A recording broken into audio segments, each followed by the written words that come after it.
네, 오늘 본문 말씀은 사사기 14장 1절에서 4절입니다. 사사기 14장 1절에서 4절입니다. 제가 가지고 있는 성경은 구약 386페이지입니다. 다 찾으신 줄 믿고 우리 사사기 14장 1절에서 4절 말씀 한 목소리로 읽도록 하겠습니다. 시작. 삼손이 딥나에 내려가서 거기서 블레셋 사람의 딸들 중에서 한 여자를 보고 올라와서 자기 부모에게 말하여 이르되 내가 딥나에서 블레셋 사람의 딸들 중에서 한 여자를 보았사오니 이제 그를 맞이하여 내 아내로 삼게 하소서 하매 그의 부모가 그에게 이르되 내 형제들의 딸들 중에나 내 백성 중에 어찌 여자가 없어서 내가 할례 받지 아니한 블레셋 사람에게 가서 아내를 맞이하려 하느냐 하니 삼손이 그의 아버지에게 이르되 내가 그 여자를 좋아하오니 나를 위하여 그 여자를 데려오소서 하니라. 그때 블레셋 사람이 이스라엘을 다스린 까닭에 삼손이 틈을 타서 블레셋 사람을 치려 함이었으나 그의 부모는 이 일이 여호와께로부터 나온 것인 줄을 알지 못하였더라. 아멘. 네, 오늘 우리가 살펴보고자 하는 사사는 삼손입니다. 사사기의 마지막 사사이죠. 많은 사람들이 사사하면 제일 먼저 떠오르는 인물이 삼손입니다. 수많은 사람들에게, 심지어 믿지 않은 사람들에게 삼손은 너무나 유명합니다. 삼손이 얼마나 유명하면 인문학에서, 경제학에서, 심리학에서, 마케팅을 배우는 학교에서, 상담학에서 삼손 컴플렉스라는 용어가 있을 정도로 삼손에 대해서 모르는 사람이 없습니다. 그만큼 사사기 마지막의 주인공인 삼손은 너무나 유명한 사람입니다. 삼손은 마지막인 만큼 사사로서 최고의 종점을 찍으면서 이스라엘에 선한 영향력을 끼쳐야만 했습니다. 하지만 우리의 바람과는 반대로 최악의 사사로 역사에 남게 됩니다. 많은 사람들이 삼손하며 오해하는 것이 있습니다. 그것은 바로 삼손이 당시 최강국이었던 블레셋 사람을 죽인 영웅으로 인식하고 있다는 점입니다. 삼손을 영웅으로 보는 이유는 그가 태어나기 전부터 있었던 일들과 나귀 턱뼈로 1000명의 사람을 죽였던 것들, 그리고 다곤 신전에서 기둥을 무너뜨려서 지붕에 있는 3000명과 신전 안에 있는 수만 명의 사람들을 죽였기 때문에 이 삼손을 영웅이라고 보고 있습니다. 삼손의 놀라운 얘기가 많은데요. 그 중에 태어난 얘기를 보면 정말 놀랐습니다. 사사기 13장 5절을 보면요. 보라, 내가 임신하여 아들을 낳으리니 그의 머리 위에 삭도를 대지 말라. 이 아이는 태에서 나옴으로부터 하나님께 바쳐진 나시림이 됩니다. 그가 블레셋 사람의 손에서 이스라엘을 구원하기 시작하리라 하시니라고 나옵니다. 방금 읽은 말씀은 우리가 어디서 많이 본 말씀이기도 합니다. 여호와의 사자가 삼손 엄마한테 와서 보라, 내게 임신하여 아들을 낳으리니 라는 말을 합니다. 이 말씀이 너무나 익숙하죠. 바로 천사가 마리아에게 와서 예수님의 탄생을 예고할 때 보라, 너가 임신하여 아들을 낳게 될 거야 라고 말하는 것과 비슷합니다. 또 사가랴의 아들 세례 요한의 태어날 것에 대해서 예고할 때도 비슷하게 보라, 내게 임신하여 아들을 낳을 것이라고 말합니다.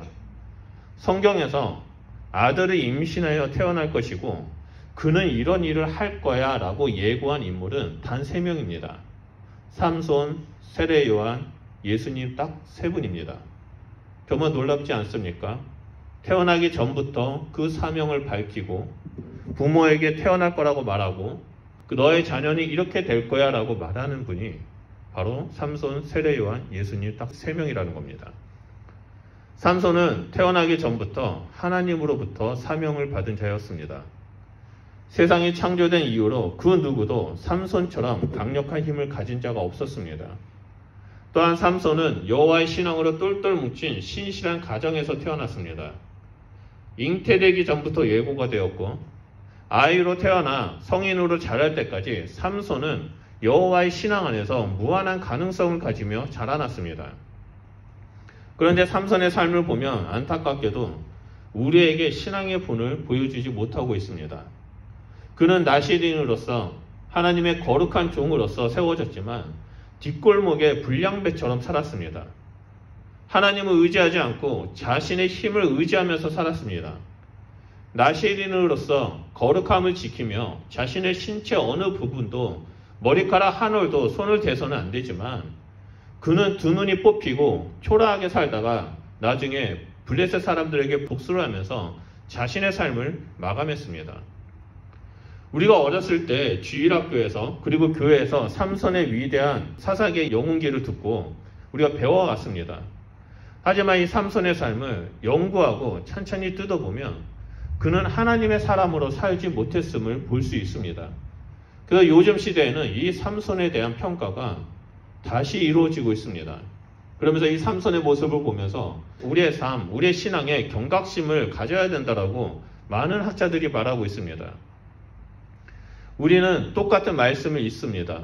그리고 똑같이 교회에서 예배를 드리고요. 똑같이 찬송을 부르고 똑같은 설교를 듣습니다. 하지만 어떤 사람은 하나님의 말씀을 보고 하나님의 말씀을 듣고 하나님 앞에 나아가 성숙한 신앙을 가지지만 또 다른 사람들은 그럼에도 불구하고 자기가 주인된 삶을 살아가고 있다는 겁니다. 그렇기 때문에 우리는 삼손의 삶, 이 삼손의 영성을 살펴보면서 반면교사를 삼아서 우리의 삶을 되돌아보고 적용해야 한다는 겁니다. 저는 사사기 마지막 사서로 삼손이 기록된 이유가 여기에 있다고 보고 있습니다. 그럼 본격적으로 삼손의 삶, 삼손의 영성을 한번 살펴보도록 하겠습니다. 먼저 첫째로 삼손은 자기 눈에 좋은 대로 살아간 사람이었습니다. 사사기 14장 3절을 보면 이런 얘기가 나옵니다. 그의 부모가 그에게 이르되 내 형제들의 딸들 중에 내 백성 중에 어찌 여자가 없어서 내가 할례 받지 아니한 블레셋 사람에게 가서 아내를 맞으려 하느냐 하니 삼손이 그의 아버지에게 이르되 내가 그 여자를 좋아하오니 나를 위하여 그 여자를 데려오소서 하니라 라고 나옵니다. 방금 읽었던 이 말씀의 배경은 이렇습니다. 어느 날 삼손이 무슨 이유인지 모르지만 dim나라는 지역으로 놀러 갑니다. 거기서 블레셋 사람의 딸인 한 여자를 보고 한눈에 반하죠. 이 여자의 이름이 나오지 않습니다. 삼손이 이 여자를 보고 한눈에 반해서 부모님에게 이 여자를 내 아내로 데려와 달라고 요청을 합니다. 그러니까 이 3절 말씀처럼 이 부모가 하나님의 선택받은 백성인 너가 나시린으로 구분받은 너가 어떻게 할례 받지 않은 이방인 여인을 아내로 맞으려고 하느냐라고 책망을 합니다.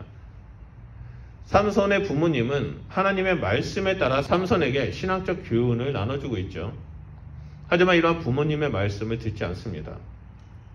지난주에 말씀드린 것처럼 신명기에 의하면 이스라엘 백성은 이방인 여인과 결혼하면 안 되었습니다. 상상조차 할 수 없는 일이죠. 하지만 삼손은 막무가내로 자기가 원하는 것을 고집하고 그것을 이루려고 합니다. 3절 후반절을 보면 삼손의 특징에 대해서 가장 중요한 말이 나오는데요. 그것이 뭐냐면 내가 그 여자를 좋아하오니 라는 말입니다. 한국어 성경에는 내가 그 여자를 좋아하오니 라고 번역이 되었지만요. 히브리어 원어 성경, 원문 성경 그대로 직역한다면 내 눈에 좋사오니입니다. 내 눈에 좋사오니 어디서 많이 들어보시지 않았습니까? 바로 안목의 정욕을 말하죠. 그 여자의 교제를 하고 그 여자의 마음과 인격을 알고 그 여자를 좋아하는 것이 아니라 안목의 정욕, 성적으로 끌려서 그냥 내 눈에 좋사오니라는 표현입니다. 내 눈에 좋사오니라는 말은 사사시대에 살고 있는 이스라엘 백성들의 모습을 꼬집을 때 나오는 표현이기도 합니다. 사사기 마지막 구절인 21장 25절 후반절에 내 눈에 좋사오니라는 말이 이렇게 또 표현돼서 나옵니다. 각기 자기의 소견에 옳은 대로 행하였더라라는 말로 나옵니다. 한마디로 내 마음대로, 내 뜻대로, 내 멋대로 했다는 겁니다. 사사시대 이스라엘 사람들은 자기 눈에 좋은 대로 행했습니다. 그런 이스라엘 사람들은 자기 눈이 아닌 하나님의 말씀대로 행하도록 이끄는 것이 사사의 역할인데 오히려 삼손은 더 앞장서서 자기 눈에 좋은 대로 행하려고 시도합니다. 삼손은 하나님의 율법, 하나님의 말씀에 관심이 없었습니다. 오히려 성적인 욕망에 끌려서 제 멋대로 행했던 사사가 바로 삼손이었습니다. 삼손은 끊임없이 자기가 원하는 대로 자기의 힘을 믿고 살았습니다. 하나님의 영이 임하면 낙의 턱뼈로 블레셋 사람을 싸워서 1000명을 죽였지만 그의 삶은 늘 욕망이 가득했고 그 욕망에 사로잡혀 비참한 삶을 살게 됩니다. 하나님의 영, 성령이 임재할 때 역사하심을 보면 정말 놀랐습니다. 하지만 욕망에 벗어나지 못합니다. 결국에 삼손은 끊임없이 이방 여인과의 문제가 나타납니다. 결국에 삼손은 드릴라를 만나서 비참하게 블레셋 사람 손에 잡혀서 눈이 뽑히고 가축처럼 노줄에 매어서 그 큰 맷돌을 돌리는 그런 신세를 가지게 되었습니다. 우리가 여기서 한 가지 정말 중요하게 알아야 하고 묵상해야 할 것이 있습니다. 삼손 주변의 여인들을 보면요, 여인의 이름이 나오지 않습니다. 삼손의 이야기를 보면 삼손에게 막대한 영향력을 끼쳤던 그 믿음의 사람, 믿음의 어머니의 이름이 나오지 않습니다. 그리고 딥나에 살고 있던 그 블레셋 여인의 이름도 나오지 않습니다.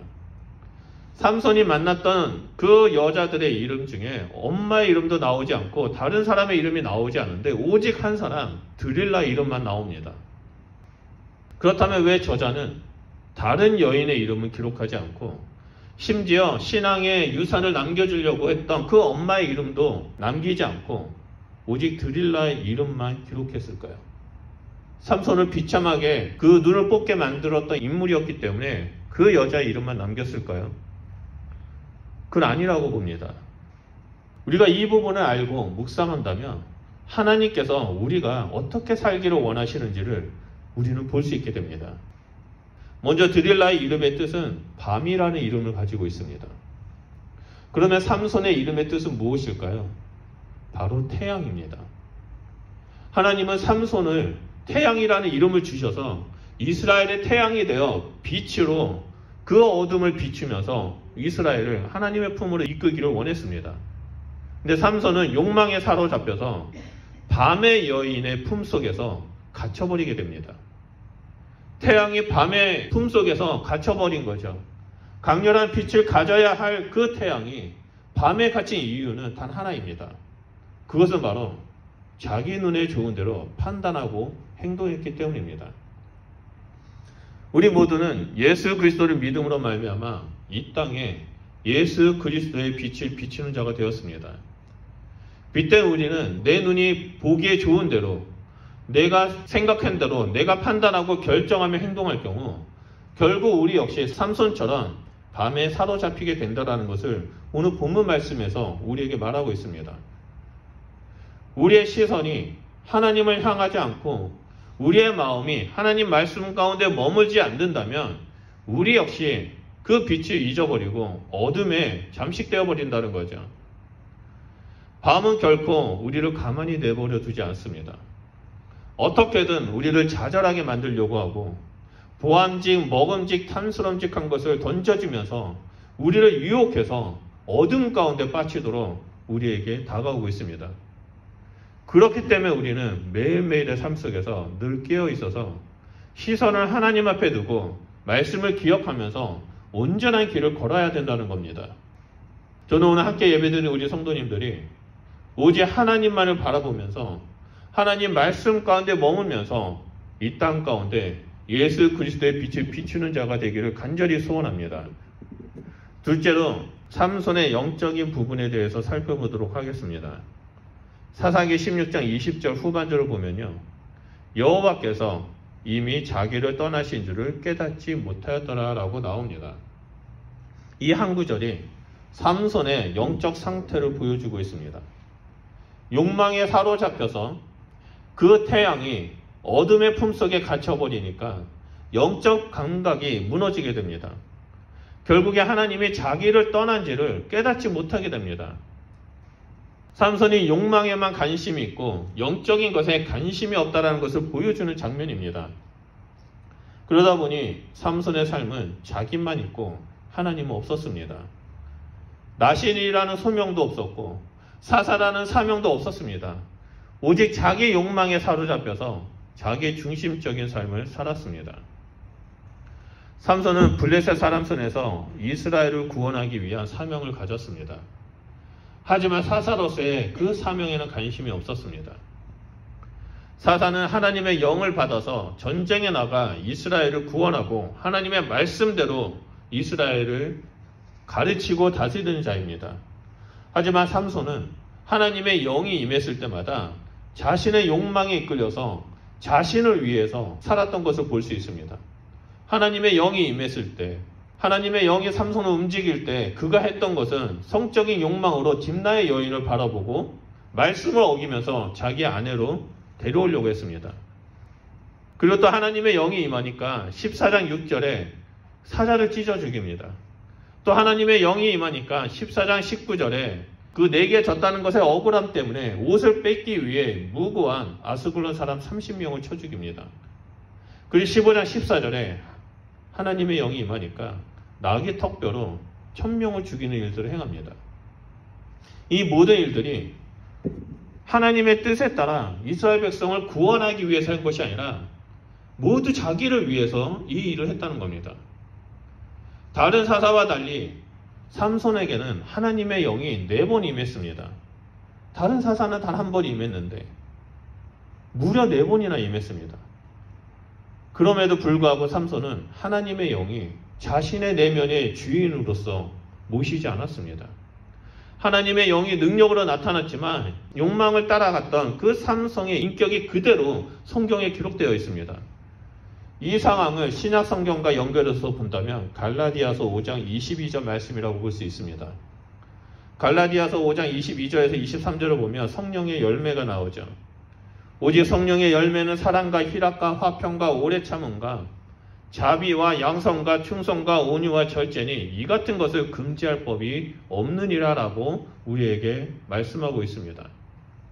즉 하나님의 영, 성령이 임할 때는 능력인 은사가 나타나고 또한 열매가 나타난다는 점이죠. 성령의 은사와 열매는 확연히 구분됩니다. 엄연히 다릅니다. 은사는 성품과 상관없이 거룩한 능력으로 나타나지만 쓰임을 받고 나서 사라지게 됩니다. 하지만 성령의 열매는 우리가 믿음 안에 머물러 있는 한 우리의 성품으로, 우리의 인격으로 영원히 남아있게 됩니다.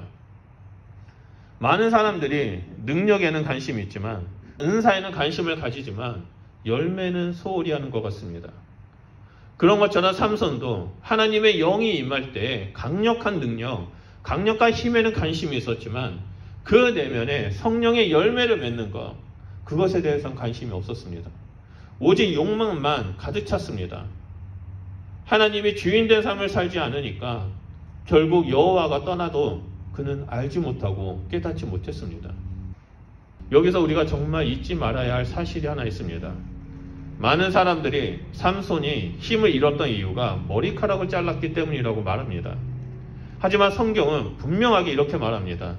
삼손이 힘을 잃었던 이유가 머리카락이 잘렸기 때문이 아니라 여호와께서 하나님의 영이 떠났기 때문이라고 성경에서 말하고 있다는 겁니다. 머리카락은 단순히 힘의 상징이었습니다. 삼손의 힘의 원천은 머리카락에 있는 것이 아니라 오직 하나님한테 있었습니다. 그렇다면 왜 하나님은 머리카락을 힘의 상징으로 두셨을까요? 왜 하나님이 힘의 상징을 머리카락에 두시면서 삼손에게 그렇게 말씀하셨을까요? 눈에 보이지 않는 우리의 DNA나 우리의 골수나 그런 관절 가운데 숨겨놓는다면 아마 사람들은 찾기 힘들었을 겁니다. 그런데 누구나 볼 수 있고 심지어 연약한 여인이 쉽게 밀 수 있는 머리카락에 힘의 상징을 두셨습니다. 왜 그랬을까요? 그것은 바로 힘의 원천이 하나님이라는 것을 깨닫고 오직 하나님만 바라보고 의지하도록 하시기 위해서였다는 겁니다. 오직 하나님만 주인된 삶을 살도록 하기 위해서입니다. 하지만 삼손은 그렇게 살지 않았습니다. 자기가 주인된 삶을 살았습니다. 자신의 욕망대로 살았습니다. 하나님을 인정하지 않았습니다. 하나님 뜻대로 살려고 노력하지 않았습니다. 여호와께서 떠난지 모르다가 결국에 두 눈이 뽑힌 채 블레셋 사람들의 조롱거리가 되어버렸습니다. 우리는 이러한 삼손의 영적인 삶을 보면서 우리의 영적인 삶을 되돌아봐야 합니다. 본질이신 하나님을 바라보고 있는지 아니면 비본질적인 상징을 바라보며 살아가고 있는지 우리는 살펴봐야 한다는 거죠. 본질이신 하나님의 말씀 가운데 거하지 아니하면 눈에 보기 좋은 것에 비본질적인 것에만 매달려 사는 인생이 바로 우리라는 겁니다. 우리가 본질이신 하나님을 주인으로 삼고 말씀 안에 거한다면 우리 내면에는 성령의 열매가 맺어지게 되고 성장해서 결국엔 예수 그리스도를 닮아가는 성화된 삶을 살아가게 될 것이라고 믿습니다. 기독교 역사를 보면 눈에 보이는 형상, 그 능력, 그 상징에만 집중하다가 그 끝이 비참하게 끝나는 사람들이 너무나 많이 있습니다. 한때는 신유의 은사로 이름을 떨쳤던 박태선 장로는 결국에 천부교를 창시하고 이단으로 빠졌습니다. 은사주의에 집중했던 피터 와그너 박사는 결국에 신사도 운동을 주장하는 이단으로 빠졌습니다. 왜 이런 일들이 일어납니까? 힘, 능력, 은사에 집중했기 때문입니다.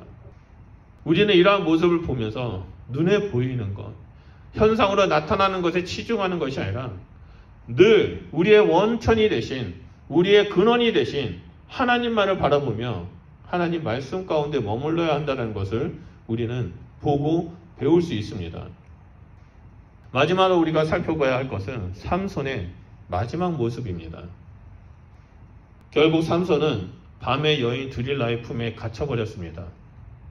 그 결과 블레셋 사람들에게 잡혀서 눈이 뽑히고 노줄에 매여서 짐승처럼 옥에서 대형 맷돌을 돌리는 신세가 되었습니다.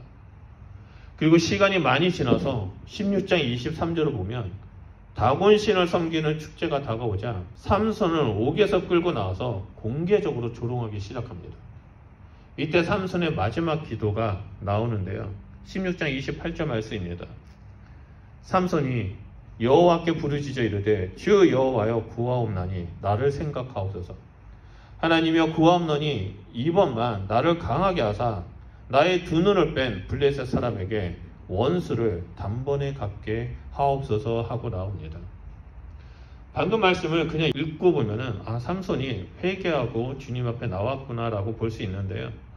이 말씀을 곰곰이 읽어보면 사사의 모습이 아니라 지극히 자신의 개인적인 그 복수를 위해서 기도했다라는 것을 볼 수 있습니다. 삼손은 이스라엘 공동체의 구원이 아니라 개인의 복수를 위해서 내 눈을 뽑은 블레셋 사람들에게 원수를 갚기 위해서 하나님 앞에 나아가 부르짖으며 기도하고 있습니다. 삼손은 끝까지 사사로서의 사명보다는 자기를 위해서 부르짖고 신전을 무너뜨려서 블레셋 사람과 함께 죽었습니다. 그런데 여기서 한 가지 이상한 점이 발견됩니다. 삼손은 하나님이 주신 능력을 하나님의 뜻에 따라 사용하지 않고 자신의 목적에 따라 사용했습니다. 개인의 욕망을 위해서 또한 복수를 위해서 사용했습니다. 그럼에도 불구하고 하나님의 능력이 삼손을 통해서 이스라엘을 구원하는 그 길을 열어주셨다는 겁니다. 비록 자신의 눈을 뽑은 블레셋 사람에게 복수하기 위해서 부르짖었지만 하나님은 삼손에게 다시 한번 힘을 주셔서 다고 신당에 모인 블레셋 사람들을 심판하셨습니다. 여기서 우리는 하나님의 놀라운 사랑과 그 신실하심을 목격할 수 있습니다. 이스라엘 백성이 끊임없이 불순종하는 사사시대, 그것도 사사마저 자기 눈에 좋은 대로 행하고 있지만 하나님은 언약의 백성을 끝까지 사랑하시고 신실하게 일하고 계신다는 점입니다. 사람들은 끊임없이 하나님을 대적하지만 하나님은 끊임없이 긍휼을 베푸십니다. 은혜를 베푸십니다. 내가 너희와 함께 있다. 내가 너희의 구원자이다. 나에게 제발 돌아오라라고 하나님은 외치고 계십니다. 결국 이러한 하나님의 열심은, 하나님의 신실하심은 예수 그리스도로 말미암아 성취되었습니다. 임마누엘 되시는 예수님이 우리와 함께 하시기 위해 이 땅에 오셨습니다. 예수님은 우리를 구원하시기 위해 홀로 십자가를 지고 골고다 언덕에서 죽으시고 부활하셨습니다. 그리고 우리의 구원자 되신 예수님께서 마태복음 16장 24절을 통해서 누구든지 나를 따라오려거든 자기를 부인하고 자기 십자가를 지고 나를 따를 것이니라라고 말씀하셨습니다. 삼손의 삶은 우리에게 아주 중요한 것을 말해주고 있습니다. 그것은 하나님을 주인된 삶을 사는 것입니다. 하나님이 주인된 삶을 살지 않으니까 내는 좋은 대로 행하게 됩니다. 하나님이 아닌 내가 주인된 삶을 사니까 영적으로 둔감해지고 무관심하게 됩니다. 그리고 죽는 그 순간까지 내가 원하는 것을 얻기 위해서 살아가게 됩니다. 하지만 하나님을 주인된 삶을 살아가는 자들은 눈에 보이는 현상에 집중하는 것이 아니라 하나님의 뜻을 구하면서 하나님의 말씀대로 살아가는 자가 된다는 것을 오늘 말씀을 통해서 볼 수 있습니다. 마지막으로 사무엘 주에모라는 선교사가 모세와 삼손을 비교한 글을 썼는데요. 그 글을 나누면서 오늘 말씀을 정리하려고 합니다. 모세와 삼손, 이 둘은 얼마나 대조적인가? 한 사람은 애굽의 모든 지식을, 또 한 사람은 엄청난 힘을 가졌다. 둘 다 하나님의 위대한 일꾼이 될 가능성을 가지고 있었다. 하지만 모세의 일생이 한편의 웅장한 서사시라면 삼손의 생애는 짧은 비극이었다. 모세는 이스라엘 장래를 예언하며 축복하면서 죽어갔지만 삼손은 자기 눈을 뽑은 원수들을 향해 복수의 기도를 하며 죽어갔다. 이 두 인물이 어찌 그리 다른가? 같은 하나님을 믿었고 같은 영의 감동을 받았으면서도 이들의 생애는 어찌 그리 대조적인가? 그들은 같은 믿음을 가졌지만 똑같이 신실했던 것은 아니었기 때문이었다라고 이 두 사람을 대조하면서 글을 썼습니다. 우리는 이 땅에서 하나님을 향한 같은 믿음을 가지고 같은 말씀을 소유하며 살아가는 자입니다. 오늘날 많은 사람들이 하나님을 믿고 있습니다. 많은 분들이 예수 그리스도를 구주라고 고백하고 있습니다.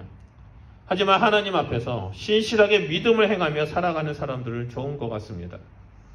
우리가 살고 있는 이 시대는 사사시대처럼 자기 눈으로 보기에 좋은 대로 행하는 시대입니다.